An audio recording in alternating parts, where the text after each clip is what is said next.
Mayo de 1943. Atlántico Norte. El capitán Lieutenant Eric Top estaba de pie en la torre de mando del U-152, escaneando el horizonte con sus binoculares Zeiss. El mar estaba en calma, demasiado en calma. Después de 3 años de guerra, Top había aprendido a confiar en sus instintos, y en ese momento cada uno de ellos le gritaba peligro. Bajo la cubierta, su tripulación se preparaba para lo que debería haber sido una patrulla rutinaria. El U-152 había hundido 35 barcos aliados, casi 200 toneladas. Top era uno de los comandantes de U-Boot más condecorados de Alemania, portador de la Cruz de Caballero, con hojas de roble. Sus hombres lo llamaban el fantasma del Atlántico. Pero en esta patrulla, el fantasma estaba a punto de descubrir algo que cambiaría todo lo que sabía sobre la guerra submarina. El convoy apareció al amanecer. 40 barcos mercantes extendiéndose por el horizonte como una ciudad flotante. El pulso de Top se aceleró. Ese era el tipo de objetivo que hacía carreras. El tipo de objetivo que ganaba guerras. Levantó la mano para dar la orden de ataque. Entonces lo oyó. Un sonido que no debería existir. Un sonido que le heló la sangre. Un pulso electrónico agudo que venía desde arriba. A finales de 1940, Alemania estaba ganando la guerra submarina. Los U-Boot operaban en manadas coordinadas guiadas por la inteligencia B-Dienst, que podía leer los códigos navales británicos casi en tiempo real. El almirante Dönitz comandaba más de 400 U-Boot operativos suficientes para estrangular por completo las líneas de suministro británicas. Los números contaban la historia. Solo en noviembre de 1942, los U-Boot hundieron 119 barcos aliados, sumando 729,000 toneladas. Las pérdidas de la flota mercante británica superaban la construcción de nuevos buques por 300,000 toneladas al mes. A ese ritmo, Gran Bretaña se quedaría sin comida y combustible para el verano de 1943. Winston Churchill escribiría más tarde: "La única cosa que realmente me asustó durante la guerra fue el peligro de los U-Boot. Estaba incluso más ansioso por esta batalla que por la gloriosa lucha aérea llamada la Batalla de Inglaterra". Pero para mayo de 1943 algo había cambiado. Algo fundamental. Las pérdidas de barcos aliados habían caído un 75% en solo 3 meses. Las pérdidas de U-Boot se habían triplicado. Comandantes experimentados como Top hombres, que habían sobrevivido decenas de patrullas, empezaron a reportar encuentros que no podían explicar. Barcos que los detectaban en total oscuridad. Aviones que los encontraban en la niebla. Destructores que los rastreaban bajo el agua con una precisión imposible. El alto mando naval alemán estaba desconcertado. Su inteligencia sugería que no había ningún avance importante en la tecnología aliada. Sus criptógrafos confirmaban que los códigos británicos seguían siendo seguros. Sin embargo, de algún modo, las fuerzas aliadas estaban cazando U-Boot con una precisión sobrenatural. Top había escuchado los rumores en el comedor de oficiales en Lorient. Teorías salvajes sobre armas secretas traidores y métodos de detección sobrenaturales. Las descartó como fantasías paranoicas de hombres exhaustos hasta esa mañana de mayo en la que oyó el pulso. Top agarró el tubo de voz. «Alarma, despejar el puente». La tripulación reaccionó al instante. Las alarmas sonaron. Los hombres se lanzaron por la escalera. Los motores diésel se apagaron mientras los motores eléctricos se activaban. La proa del U-152 se inclinó hacia abajo. Pero incluso mientras descendían, Top sabía que algo no estaba bien. El pulso electrónico había venido directamente desde arriba, pero no había ningún avión visible. El cielo estaba vacío salvo por nubes dispersas a 3,000 pies. «Nivela 60 metros», ordenó. Silencio total. En la sala de control, el primer oficial de guardia, Klaus Bergton, lo miró con ojos interrogantes. «Capitán, ¿qué vio?» «Nada», admitió Top. «Pero oí algo. Una señal electrónica, de muy alta frecuencia». Bergton frunció el ceño. «ASIC». «Pero aún estamos en superficie. No era Asdic. Era otra cosa. Esperaron en silencio. Los únicos sonidos eran el zumbido de los motores eléctricos y los crujidos del casco presurizado. Top miró su reloj. 5 minutos, 10:15.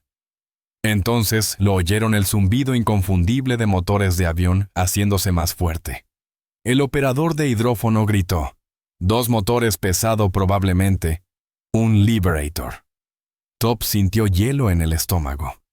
Estaban a 12 kilómetros del convoy cuando se sumergieron. El Liberator debería haber estado buscando cerca de los mercantes, no allí. Sin embargo, de algún modo había llegado directamente a su posición. Las cargas de profundidad empezaron a caer. 6 explosiones, cada una más cercana que la anterior. El casco gimió, las bombillas estallaron. Los hombres se aferraron a todo lo que pudieron mientras el submarino se sacudía violentamente, pero el U-152 estaba lo suficientemente profundo.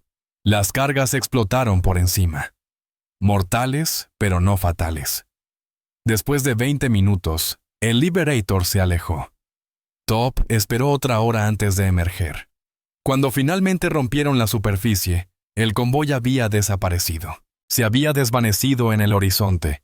Un día entero de persecución desperdiciado. Top escribió en su diario de patrulla, detectados por medios desconocidos, mientras aún estábamos en superficie.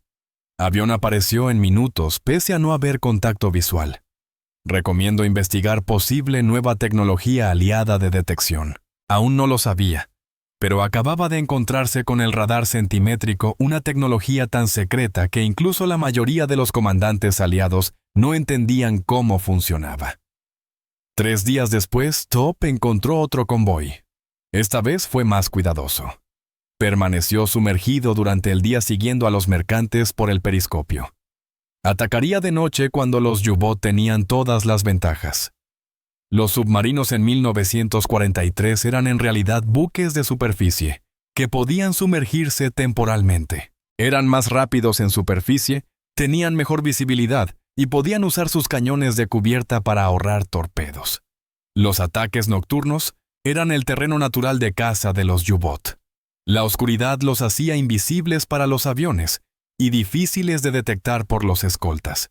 A las 2300 horas, el U-152 se emergió a 8 kilómetros del convoy. La noche era perfecta para atacar. Nuboso, sin luna, visibilidad de menos de 500 metros. Top podía ver las siluetas oscuras de los barcos mercantes, recortadas contra las estrellas, pero ellos no podían verlo a él. A puestos de combate ordenó: preparen los tubos del 1 al 4. La dotación de torpedos trabajó rápidamente. En cuestión de minutos, los 4 tubos de proa estaban cargados y listos. Top calculó personalmente la solución de tiro: velocidad, distancia, ángulo. Después de 3 años de guerra podía hacerlo casi por instinto. Top levantó la mano para dar la orden de disparar. Entonces el mar a su alrededor estalló en luz. Una bengala estelar explotó directamente sobre ellos, convirtiendo la noche en día. El U-152 quedó súbitamente expuesto, atrapado en una luz blanca brillante como un insecto bajo un microscopio. Top giró sobre sí mismo. Un destructor británico avanzaba directamente hacia ellos, la proa levantando espuma blanca bajo la luz artificial. Había aparecido de la nada, sin advertencia, sin contacto de radar. Simplemente había surgido allí, pero ya era demasiado tarde. El destructor estaba demasiado cerca, moviéndose demasiado rápido. Mientras la proa del U-152 se hundía bajo la superficie, Top vio las guías de lanzado de cargas de profundidad en la popa del destructor inclinarse hacia atrás. La primera andanada de cargas explotó justo cuando pasaban los 30 metros. El submarino se sacudió como un caballo desbocado. El aislamiento de corcho cayó del techo. El panel eléctrico principal chispeó y se apagó. Informe de daños, gritó Top por encima del caos. Timones de inmersión de popa atascados. Fuga hidráulica en la sala de control. Motor eléctrico de babor sobrecalentándose. Más cargas de profundidad. Más cerca esta vez.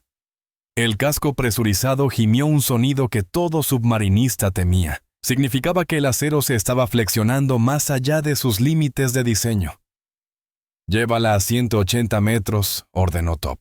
Era más profundo de lo recomendado, pero no tenían opción.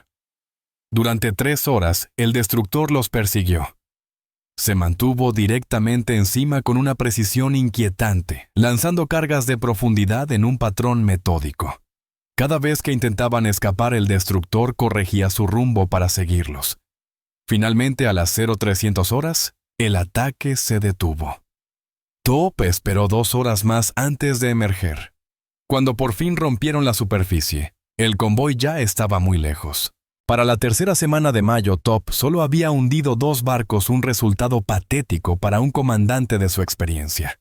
Peor aún, había tenido que sumergirse 14 veces para evitar aviones. Su combustible se agotaba. Su tripulación estaba exhausta. Pero el verdadero problema era el patrón que estaba viendo, un patrón que no tenía sentido. Esa noche, Top extendió sus cartas de navegación sobre la mesa del comedor de oficiales. Barston y Herman se unieron a él. «Miren esto», dijo Top, marcando posiciones con un lápiz rojo. «Cada vez que hemos sido detectados en las últimas 3 semanas, 14 incidentes». Kevin Barston estudió las marcas. «Son todas situaciones diferentes: día, noche, niebla, clima despejado. En superficie, a periscopio, en profundidad. Cerca de convoyes, lejos de convoyes». Exacto. No hay patrón sobre cuándo nos detectan, lo que significa que pueden detectarnos siempre, terminó Herman en voz baja. Los 3 hombres se quedaron mirándose. Las implicaciones eran abrumadoras. Top sacó otra carta. Esta mostraba las pérdidas de U-Boat en todo el Atlántico. Los números eran devastadores. En los primeros 20 días de mayo se habían hundido 31 U-Boat. 31. Más que en todo el mes de abril, más que en cualquier mes de toda la guerra. Los estadounidenses están construyendo barcos Liberty más rápido de lo que podemos hundirlos, dijo Top. En abril lanzaron 140 nuevos mercantes. Hundimos 56. Eso es una ganancia neta de 84 barcos para los aliados. Cada mes ellos se fortalecen. Cada mes nosotros nos debilitamos. Dibujó un gráfico en la carta, 2 líneas, una ascendiendo, la otra descendiendo. Se cruzaban en julio. Si esto continúa, para el verano no podremos hundir suficientes barcos para que importe. El sistema de convoyes será irrompible. Y si no podemos romper los convoyes, no necesitaba terminar la frase. Todos lo entendían. Toda la estrategia alemana dependía de matar de hambre a Gran Bretaña para forzarla a rendirse. Si los U-Boat fallaban, Alemania perdería la guerra. Barston expresó la pregunta que todos estaban pensando. ¿Qué cambió? Hace 6 meses estábamos ganando. Ahora apenas podemos sobrevivir a una patrulla. ¿Qué desarrollaron los aliados? Top negó con la cabeza. No lo sé. Pero lo que sea, no es solo una cosa. Nos están detectando en la superficie. Probablemente sea radar, pero más avanzado que cualquier cosa que hayamos visto. Nos están encontrando de noche. Eso no debería ser posible. Y nos están rastreando bajo el agua con una precisión que supera a Lasdick por un orden de magnitud. Herman sacó un manual técnico. Nuestros receptores METOX pueden detectar radar británico a 30 kilómetros, pero los aviones no se encuentran sin que METOX detecte nada. O han desarrollado un radar que opera en otra frecuencia o METOX ya no sirve. Terminó Top, lo que significa que cada U-Boat en el Atlántico está ciego. Las implicaciones eran aterradoras. Cientos de U-Boat estaban operando bajo la suposición de que METOX los alertaría de aviones enemigos. Si esa suposición era falsa, todos estaban navegando hacia trampas mortales. Top tomó una decisión. Romperé el silencio de radio. El mando naval necesita saber lo que estamos viendo. Era un movimiento peligroso. Las estaciones británicas de radiogoniometría podían triangular transmisiones en cuestión de minutos, pero el riesgo valía la pena. Redactó el mensaje con cuidado. Detectados repetidamente por medios desconocidos. Aeronaves localizan U-552 sin visibilidad. Detección por radar de superficie sin alerta de METOX. Ataques nocturnos de destructores con precisión imposible. Solicito análisis técnico inmediato. Top. El operador de radio codificó el mensaje y lo transmitió en una ráfaga de 3 segundos. Luego se sumergieron y cambiaron de rumbo. Procedimiento estándar después de cualquier transmisión. La respuesta llegó 6 horas más tarde. Su informe ha sido recibido. Informes similares de múltiples submarinos. Investigación técnica en curso. Continúe la patrulla. Donitz. Top leyó el mensaje 2 veces. Informes similares de múltiples submarinos. Así que no era solo el U-552, no era solo él. Toda la fuerza de U-Boat estaba experimentando el mismo fenómeno. Algo había cambiado de manera fundamental en la batalla del Atlántico, y la Marina alemana no tenía idea de qué se trataba. El 24 de mayo de 1943, el U-552 navegaba en superficie cargando baterías. Eran las 0400 horas, la parte más oscura de la noche, el momento más seguro para un U-Boat. Top estaba en la torre de mando con 2 vigías. Escaneaban el cielo continuamente, los prismáticos moviéndose en arcos superpuestos. Procedimiento estándar. El procedimiento que los había mantenido vivos durante 3 años. El receptor Metox estaba en silencio. Ninguna emisión de radar detectada. Entonces, sin advertencia, reflectores estallaron directamente sobre ellos. Un bombardero Liberator apareció de la oscuridad ya en su carrera de ataque. Estaba a menos de 200 metros. Tan cerca que Top pudo ver la cara del piloto en la cabina. No hubo tiempo para sumergirse, ni para ocupar los cañones antiaéreos, ni para hacer nada excepto mirar caer las cargas de profundidad. Las cargas golpearon el agua justo cuando la proa del U-152 se hundía. La primera explosión los alcanzó a 15 metros, lo suficientemente superficial para que toda la fuerza de la detonación golpeara el casco. Las luces se apagaron. La iluminación de emergencia parpadeó y murió. En la oscuridad repentina los hombres gritaban. El metal crujía el agua. Salía a presión de tuberías reventadas. Lámparas de batería se encendieron proyectando todo en una tenue luz roja. Top se abrió paso hasta la sala de control con los oídos zumbando por la explosión. Los informes llegaron en rápida sucesión, cada uno peor que el anterior. Sala de torpedos de proa entrando agua. Planos de profundidad de popa sin respuesta. Casco presurizado agrietado cerca del marco 47. Compartimiento de baterías inundándose. Top procesó la información con la fría claridad que daban los años de experiencia. El U-552 estaba muriendo. Tenían minutos, tal vez menos, antes de que el barco se volviera incontrolable. Aire comprimido rugió hacia los tanques de lastre. La proa se elevó. El U-552 ascendió hacia la superficie como un animal herido. Rompieron el agua al hacer 407 horas. El agua caía en cascada por la cubierta. El Liberator seguía allí girando para otra pasada. Prepárense para hundir el barco. La tripulación se movió con eficiencia practicada pese al miedo. Ese sí, era el momento para el que todo submarinista entrenaba y esperaba no vivir nunca. Abrieron las válvulas de escora, colocaron las cargas de demolición sobre los libros de códigos y la máquina Enigma y subieron a la cubierta. El Liberator hizo otra pasada, pero no lanzó más cargas. El piloto podía ver a los hombres en la cubierta. El U-552 estaba claramente acabado. Top fue el último en salir. Se quedó de pie en la torre de mando mirando morir a su barco. El U-152 se hundió más en el agua a la proa, elevándose mientras la popa se llenaba. 3 años de guerra. 35 barcos hundidos. Incontables patrullas sobrevividas. Y ahora destruido por un enemigo al que nunca vieron venir.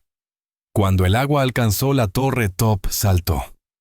El Atlántico helado lo tragó.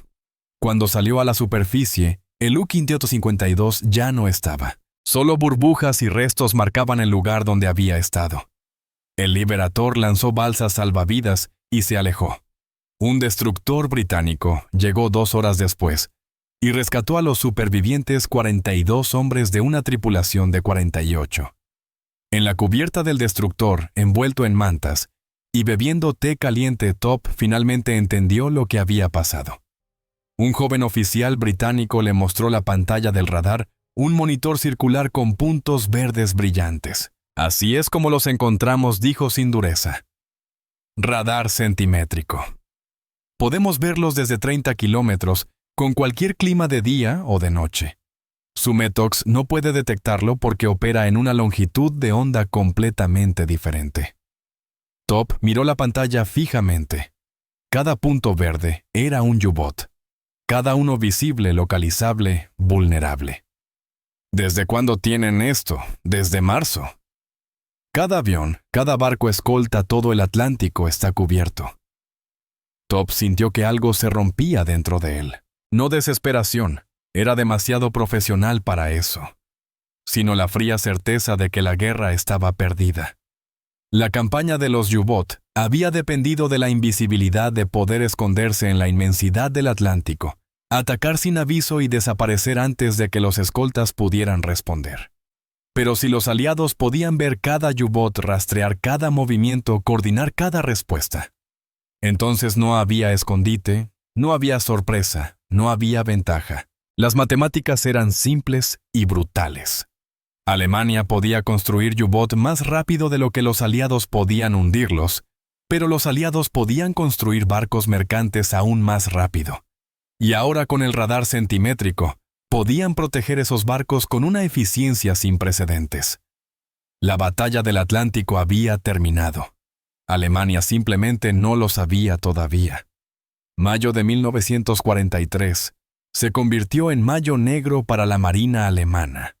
43 U-Boot fueron hundidos, casi el 25% de la flota operativa. Más de 1000 submarinistas murieron. El almirante Donitz, enfrentado a pérdidas que no podía explicar ni detener, tomó la única decisión posible. El 24 de mayo, el mismo día en que el U-552 fue hundido, ordenó que todos los U-Boot se retiraran del Atlántico Norte.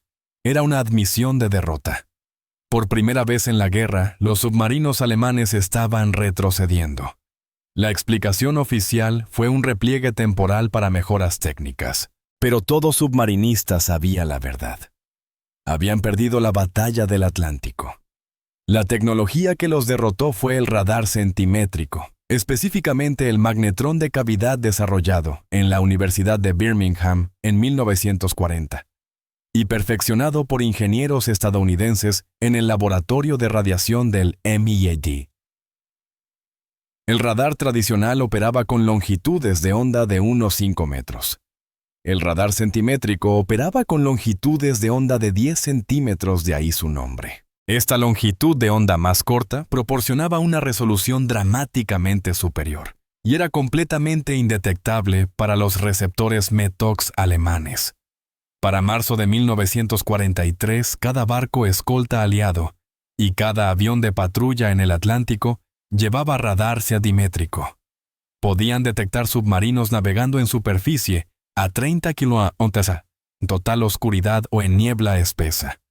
Podían rastrear periscopios a 5 kilómetros. Incluso podían detectar snorkels, los tubos de respiración utilizados para hacer funcionar los motores diésel, mientras el submarino estaba sumergido. El impacto fue inmediato y devastador. En marzo de 1943, los U-Boot hundieron 108 barcos aliados. En junio de 43, solo 28. Para julio, la cifra cayó a 10. Mientras tanto, la producción aliada de barcos mercantes aceleró. Los astilleros estadounidenses estaban botando un nuevo buque Liberty cada 42 horas. Los astilleros británicos estaban produciendo escoltas más rápido de lo que los U-Boot podían hundirlos. Las matemáticas que habían aterrorizado a Churchill en 1942 se habían invertido. Para el verano de 1943, los aliados estaban ganando barcos más rápido de lo que Alemania podía hundirlos. Pero la verdadera victoria no estaba en los números. Estaba en el sistema. El radar centimétrico era solo una pieza de un sistema integral de guerra antisubmarina, que incluía radiogoniometría de alta frecuencia capaz de localizar U-Boot por sus transmisiones de radio, cargas de profundidad mejoradas con espoletas magnéticas, morteros Hedgehog de lanzamiento frontal que podían atacar sin perder contacto sonar, portaaviones de escolta que proporcionaban cobertura aérea en el Atlántico Central, inteligencia ultra procedente de mensajes Enigma descifrados, tácticas de convoy coordinadas desarrolladas mediante investigación operativa. Cada tecnología era eficaz por separado. Juntas creaban un sistema que hacía insostenible la operación de los U-Boot. La inteligencia naval alemana sabía que algo había cambiado, pero nunca comprendió completamente qué. Sospechaban un radar mejorado, pero subestimaron sus capacidades. Sabían sobre Huff Duff, pero no entendieron cuán precisamente podía localizar transmisiones. Nunca descubrieron que Enigma había sido rota. Incluso después de la guerra, muchos comandantes alemanes creían que habían sido derrotados por números superiores, no por tecnología superior. El almirante Dönitz escribió en sus memorias que la campaña de los U-Boot fracasó porque Alemania no pudo construir submarinos lo suficientemente rápido, perdiendo por completo la revolución tecnológica que había vuelto obsoletos sus submarinos. Eric Top sobrevivió a la guerra. Pasó 2 años en un campo de prisioneros británico y luego regresó a Alemania. En 1958 se unió a la nueva Marina de la Alemania Occidental, llegando finalmente al rango de contraalmirante. En entrevistas hacia el final de su vida, Top habló sobre mayo de 1943 con una mezcla de respeto y amargura. Respeto por el logro tecnológico aliado. Amargura porque tantos hombres murieron debido a que el mando naval alemán se negó a creer sus informes. Les dijimos que algo había cambiado, dijo Top en una entrevista de 1990. Les dijimos que nos estaban detectando por medios desconocidos, pero siguieron enviándonos patrulla tras patrulla, hasta que todos estuvimos muertos o capturados. Los aliados no solo construyeron un radar mejor, construyeron un sistema mejor.